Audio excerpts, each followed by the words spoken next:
Oil fields, wealth, power, and scandal. Welcome to Rock Springs, North Dakota.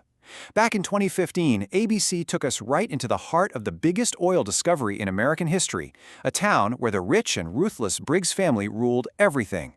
This is the story of Blood and Oil, the ambitious primetime soap that burned incredibly bright and flamed out incredibly fast. So let's dive in and figure out why this gusher of a show ran dry so quickly. Every fortune has a fault line. I mean, what a tagline, right? This was the show's core promise. It tells you right away, we're not just here for a simple rags to riches story. Oh no, we're here to watch the whole glittering empire teeter on the edge, threatened by all the secrets and betrayals buried just beneath the surface. So, first up, let's set the scene. The entire show takes place in the fictional town of Rock Springs, a place just completely transformed, almost overnight, by a massive oil boom. You have to picture it like a modern-day Wild West, where fortunes are made and lost in the blink of an eye, and absolutely everyone is scrambling for a piece of the action. At its heart, Blood and Oil was ABC's big swing at bringing back a classic genre, the primetime soap opera. You know, think Dallas or Dynasty, but completely rebooted for a new generation. They poured a ton of money into it, giving it this high-gloss cinematic feel to tell a huge story about ambition, greed, and of course, a whole lot of family drama. Now, a soap opera is absolutely nothing without its larger-than-life characters, and believe me, Blood and Oil had plenty. The show is basically built around this ensemble of classic archetypes, all tangled up in a really complex game of power, loyalty, and betrayal. So let's meet the people pulling all the strings. At the absolute center of this universe is the oil tycoon Harlan Hap Briggs, played by the legend himself, Don Johnson. He's the patriarch of the Briggs family and pretty much the most powerful man in town. He's charming, he's ruthless, and he is 100% in control of his empire. Or at least he thinks he is. The whole story really kicks into gear when Billy and Cody Lefevre show up. They're this young, ambitious, and, let's be honest, totally broke couple who move to Rock Springs with big dreams of striking it rich. Their gamble on a tiny plot of land unexpectedly throws them right into the path of the Briggs dynasty, and that move pretty much sets off the main conflict for the entire series. And then there's Wick Briggs. He's Hap's villainous, perpetually angry son. Wick is just driven by this toxic cocktail of jealousy and ambition, and he is constantly scheming against his own father. Honestly, he's like a walking agent of chaos, and his actions are behind so many of the show's most dramatic, jaw-dropping twists. And surrounding these main players is this fantastic supporting cast, all of them just pouring gasoline on the fire. You've got Hap's sharp, sophisticated wife Carla, you've got Jules, a bar owner who's also a loan shark, and Hap's ex-lover, naturally, and a super cunning local sheriff who knows exactly where all the bodies are buried, both literally and figuratively.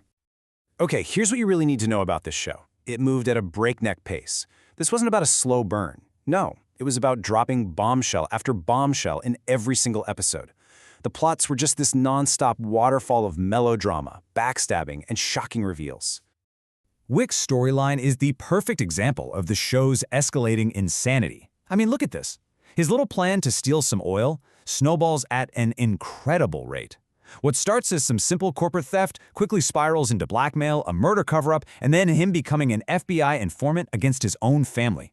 The speed of this plot, all happening in just a handful of episodes, tells you everything about how much the writers were cramming into every single hour. And the crazy didn't stop with Wick. Not even close. The show threw everything it could think of at the wall. Corporate espionage for a Saudi oil company, Hap having a secret affair with his own son's girlfriend, a brutal attack that leads to a tragic miscarriage, and even a guy getting impaled, only to somehow survive. It was just glorious, over-the-top drama. But here's the thing. While all that drama on-screen was explosive, the reality off-screen was just as turbulent. That rapid-fire storytelling might have been thrilling, but it was also a sign of the immense pressure the show was under. And that ambitious gusher of a story, well, it ran dry with the network and audiences fast. All this turmoil behind the scenes, it really points to a show that was just not on stable ground. The project cycled through name after name. First it was the Bakken, then Boom, then Oil, before they finally settled on Blood and Oil. A showrunner got replaced midstream, major characters were recast after the pilot was already shot. These are just not signs of a confident production, you know? And that instability led to a brutally short life. The pilot was ordered in January. It premiered at the end of September. But get this, less than a month later, on October 23rd, ABC had already lost faith and cut the episode order. The final episode aired in December. The entire thing, from start to finish, was over in less than a year. So why did the network pull the plug so fast? Honestly, the viewership numbers tell the whole story. The premiere actually did okay. It pulled in a respectable 6.36 million viewers. But the audience just bled out over the season. By the time the finale aired, that number had cratered to just 3.13 million. More than half the audience was gone. In the world of network television, that is a death sentence. And in the end, that's all we got. 10 episodes. The planned 13-episode season was officially slashed, and that decision, made before the show was even halfway through its run, was pretty much the final nail in the coffin for Blood and Oil. So the show was clearly trying to be a modern-day Dallas, right? That was its big ambition. But it kind of begs the question, can a show like that even work in today's television landscape? I mean, you gotta remember, when shows like Dallas were on, they were appointment television. There were only 3 major networks. They could build their drama slowly. Blood and Oil premiered in a completely different world, a world of streaming, of endless choice, of binge-watching. It felt like it had to burn through its plot at a shocking pace just to get your attention. But in doing that, it might have actually turned off the very viewers who were looking for that slower, character-driven build of the old-school soaps. But, despite its failure, the show is remembered for a few key things. John Johnson was just fantastic as Hap Briggs. He was chewing the scenery in the best possible way.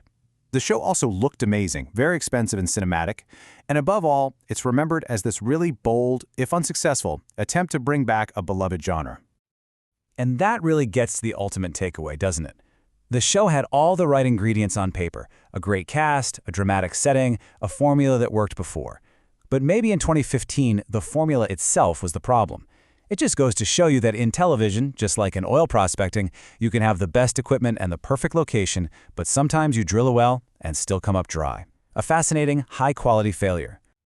Thanks so much for watching this deep dive. If you enjoyed exploring the crazy world of Blood and Oil, be sure to hit that like button and subscribe. And definitely let me know in the comments what other short-lived dramatic shows deserve a closer look. I'd love to hear your ideas.